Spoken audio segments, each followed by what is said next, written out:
lequel je vous invite à découvrir un livre paru en 1992, écrit par Daniel Pennac. Il s'agit de Comme un roman. Alors voici les 5 raisons qui, pour moi, pourraient vous inciter à le lire. Première raison, il s'agit d'un essai. Et c'est un genre que la plupart du temps les lecteurs évitent par peur de tomber sur un texte hermétique et difficile d'accès. Ce qui n'est absolument pas le cas ici. C'est un texte vrai, sincère, très accessible et agréable à lire. Daniel Pennac a eu une scolarité difficile, mais amoureux de la lecture, il est devenu plus tard professeur. Et je pense que ces deux expériences combinées, le fait qu'il ait été un cancre et par la suite professeur, lui ont permis d'avoir une certaine humilité. Il y a une volonté d'être proche de son public et surtout d'être compris par lui.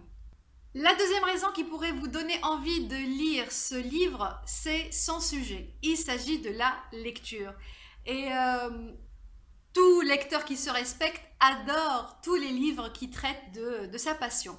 Troisième point qui m'a fait aimer ce livre, c'est qu'il nous donne des explications du désintérêt des jeunes pour la lecture. Par exemple, dès l'entrée à l'école et dès qu'il apprend à lire et à écrire, la lecture devient un travail.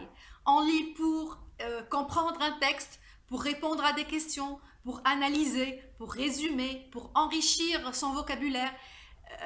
L'enfant perd la notion de plaisir et très souvent, malheureusement, la lecture devient synonyme de corvée. L'auteur a utilisé une phrase très importante selon moi.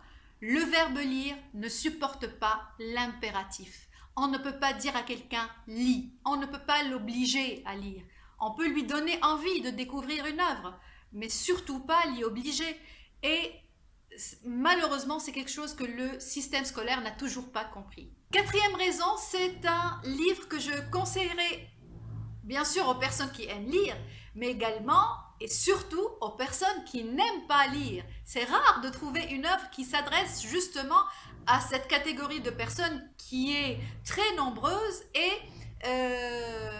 qui, je pense, va changer leur rapport à la lecture.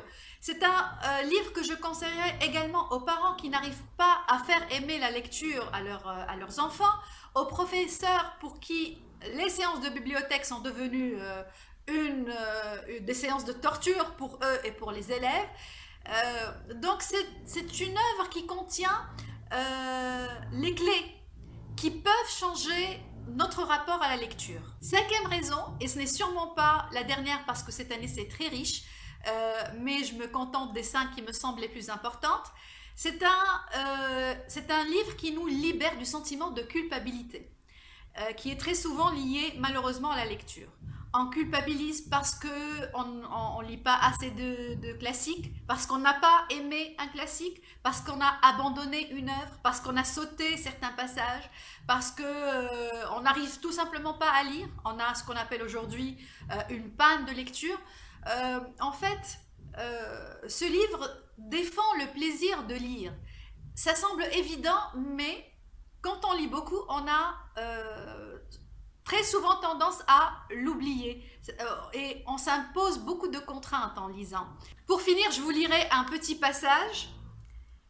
Nos raisons de lire sont aussi étranges que nos raisons de vivre, et nul n'est mandaté pour nous réclamer des comptes pour cette intimité-là. Lire fait partie de notre intimité, lire c'est une liberté, et ce livre, il est libérateur. À bientôt.